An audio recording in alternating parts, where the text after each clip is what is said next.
हिमाचल प्रदेश देवी देवताओं की भूमि है, इसीलिए इसे देवभूमि भी कहा जाता है।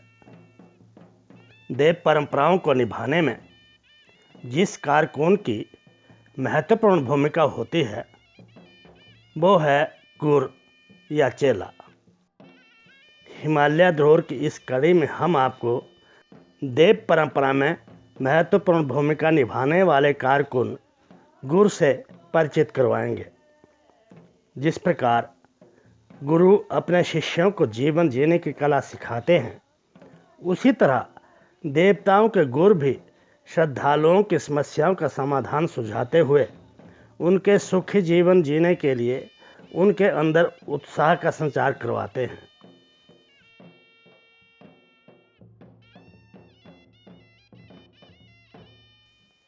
कुल्लू और मंडी में गुर को चेला या गुर कहते हैं। लाहौल में म्योनवा या ग्रोग्स, किन्नौर में ग्रोक्च, मासू में दीवा माली या चेला, चंबा भरमौर में चेला तथा सिरमौर में किंकर आदि नामों से संबोधित किया जाता है। गुरुओं का चुनाव देवी देवता खुद करते हैं। यदि कोई गुरु देव नियमों का पालन नहीं करता है, तभी देवता उसे गुरु की जिम्मेवारी से मुक्त करते हैं,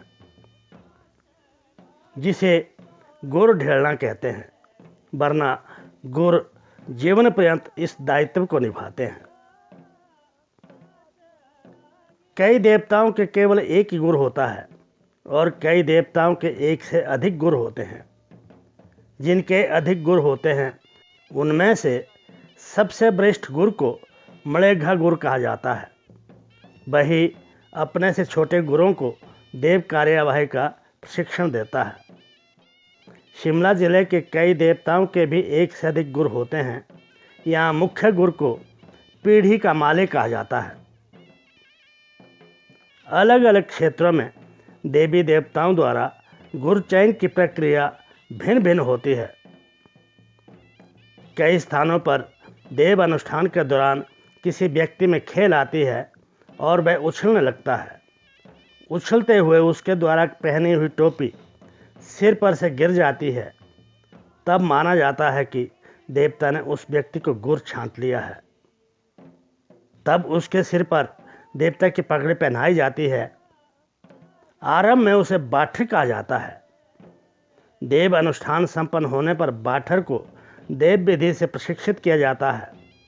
उसके बाद ही उसे जगती पर बिठाया जाता है। उसके मुख से देव वाणी प्रस्फुटित होती है। बाद में उसे लोक वाद्यों की धुन के साथ सम्मान सहित उसके घर पहुंचाया जाता है। गुरुओं को कड़ी परीक्षा से भी गुजरना पड़ता है। मलाना के देवता जमलू का गुरु चयनित होने पर उसे पहले बड़े गड्ढे में डाला जाता है। गड्ढे के ऊपर लकड़ी के मोटे तख्ते बिछाकर उसके ऊपर मिट्टी डालकर हल चलाकर सरसों के दाने बीजे जाते हैं। कई घंटों की प्रक्रिया के बाद उसे बाहर निकाला जाता है। फिर उसे देवता के सिंहासन तक ले जाया जाता है। वहाँ उसे देवता की तरफ से पगड़ी पहनाकर गुरु घोषित किया जाता है। गुरु घोषित होने पर वह गांव वालों को प्रीति भोज देता है, जिसे जाच कहा जाता है। कई देवताओं के गुरु चयनित होने पर पहाड़ों को जाते हैं। वहाँ से बेठर नामक पौधे की टहनियाँ छांट कर लाते हैं। इसमें 2 से 3 दिन लगते हैं। उसके लौटने तक गांव वाले अन्न ग्रहण नहीं करते। जाना गांव के देवता जीव नारायण का गुरु फागड़ी उत्सव के दौरान निकलता है। यहाँ पर चयनित गुरु ढौंस लोक वाद्य के ऊपर अपनी टोपी गिराता है।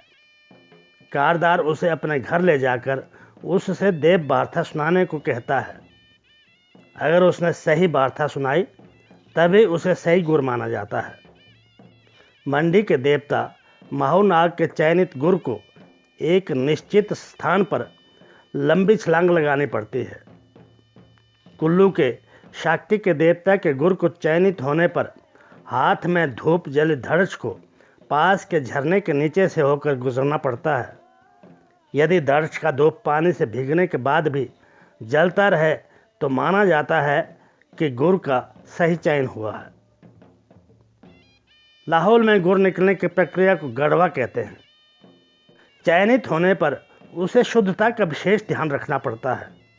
वह पूर्णतया देवता को समर्पित हो जाता है। कुल्लू में कहावत है, नाजा खोया सूर, मानू खोया गुड़। यानी कि गुड़ घर के काम करने के लायक नहीं रहता। गुड़ को कड़े नियमों का पालन करना होता है। वह घर से बाहर होटलों या ढाबों में खाना नहीं खा सकता।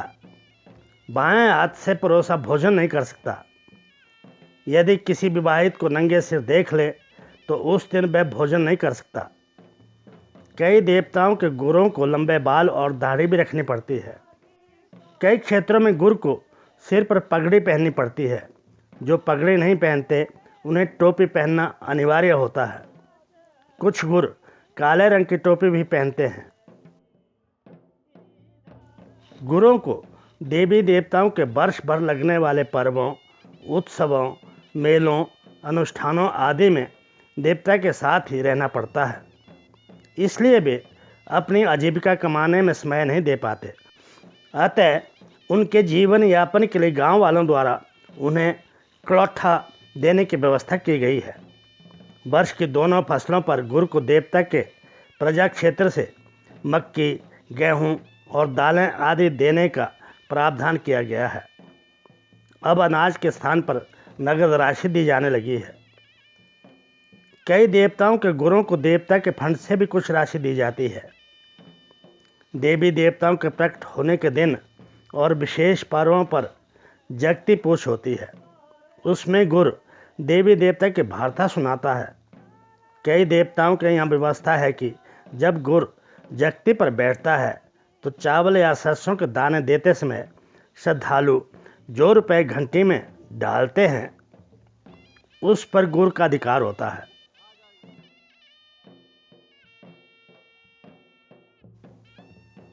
जब नगर के जगतीपट में या कुल्लू के रघुनाथ मंदिर में जगती पूछ होती है तब भगवान रघुनाथ के छड़ी बरदार के बुलावे पर गुर आकर अपने अपने देवता का मंतव्य सुनाते हैं। गुरु देवता का प्रवक्ता तो होता ही है, साथ ही वह कुशल मनोचिकित्सक भी होता है। उसकी वाणी के माध्यम से देवी देवता अपनी बात प्रजा तक पहुंचाते हैं। उसकी कही बातों पर भक्तों को पूरा विश्वास होता है। श्रद्धालुओं के मन की बात को समझना, उसको विश्वास दिलाना, उसे सही रास्ता सुझाना, उसका मनोबल बढ़ाना जिस गुर को आ जाता है वही सफल गुर माना जाता है। देव वार्ता सुनाना, भूत पिशाच की छाया से मुक्ति दिलाना, देव खेल करना, अपने शरीर को लोहे के सांकल से पीटना, गाल से सुई चुभोना, जगती पर बैठकर याचक की भावनाओं को समझते हुए उसका निवारण करना आदि गुण जिस गुर में होते हैं उसका सम्मान उतना ही अधिक होता है। बड़े देवताओं के सहायक देवता भी होते हैं। इनके अपने गुर होते हैं। ये हमेशा बड़े देवताओं के साथ ही रहते हैं और विशेष अवसरों पर सहायक देवताओं के गुर ही हिंगरते हैं। गुरुओं का तपस्वी सा जीवन जीना, हमेशा देवताओं की परंपराओं का निर्वहन करना और देव शक्ति के माध्यम से श्रद्धालु भक्तों की समस्याओं का निवारण करना ही मुख्य दायित्व होता है। इसलिए कह सकते हैं कि देव संस्कृति में गुरु या चेला बहुत ही महत्वपूर्ण पात्र है। उसके माध्यम से ही श्रद्धालु देवी देवताओं से बातचीत करते हैं और अपनी समस्या का निवारण करते हैं।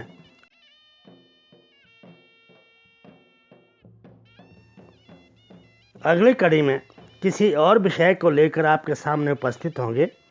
तब तक देखते रहिए हिमालय धरोहर चैनल। इसे सब्सक्राइब, लाइक और शेयर अवश्य करें।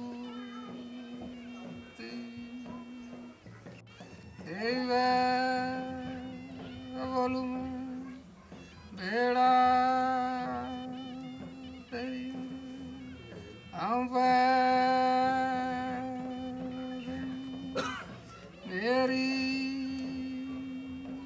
वार्ताकों से तू भी